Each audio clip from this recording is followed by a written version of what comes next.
இயற்கையை நேசிக்க ஆரம்பிச்ச பிறகுதாங்க எனக்கு ஒரு உண்மை புரிஞ்சுது. ஒரு விதை தன்னை ஒரு இருட்டான மண்ல புதைச்சதால்தான் ஒளியை நோக்கி முளைக்க முடியும் என்பதை சத்தமில்லாம நமக்கு கத்து தருதுங்க. நாமளும் பிரச்சனைகள் இருக்கும்போது அந்த பிரச்சனைகள் இருந்து எப்படி முளைச்சு வெளியில வரோங்கிறது தான் இந்த இயற்கை நமக்கு சொல்லி தருதுங்க.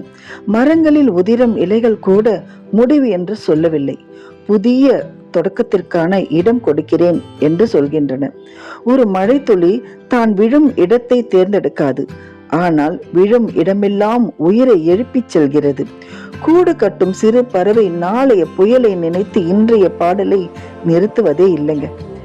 மலர்களின் அழகு அவை எத்தனை பேரால் பாராட்டப்படுகின்றன என்பதில் இல்லை, அவை மலர வேண்டும் என்ற தங்கள் இயல்பை ஒரு நாளும் மறக்காதிருப்பதால் தான் இருக்கிறது. மாடி தோட்டத்தில் காலனின்றி நடக்கும் அந்த நிமிடங்கள் பூமி நம் பாதங்களை மட்டும் அல்ல, நம் மனதையும் வருடுகிறது.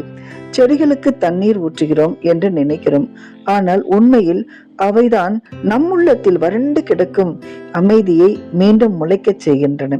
காற்று இலைகளை தொட்டு செல்லும் சலசலப்பு, தேனீக்களின் ரீங்காரம், தொலைக்குள் கேட்கும் குயிலின் குரல், மாலை நேரத்தில் வீட்டிற்கு திரும்பும் பறவைகளின் வரிசை, இவை அனைத்தும் சேர்ந்து பணம் கொடுத்து வாங்க முடியாத ஒரு இசை கச்சேரியை தினமும் நமக்காக நடத்துகின்றன.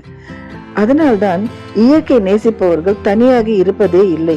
அவர்களுக்கு தோழனாக, தோழியாக ஒரு தென்றல், பேச ஒரு பூ, கேட்க ஒரு பறவை, நெல் தர ஒரு மரம், நம்பிக்கை தர ஒரு சிறிய விதை எப்போதும் அருகிலேயே இருக்கும். இறுதியில் புரியும் ஒரு உண்மை, நாம் இயற்கையை வளர்க்கவில்லை, இயற்கைதான் நம்முள் அமைதியையும் அன்பையும் பொறுமையையும் வளர்க்கிறது.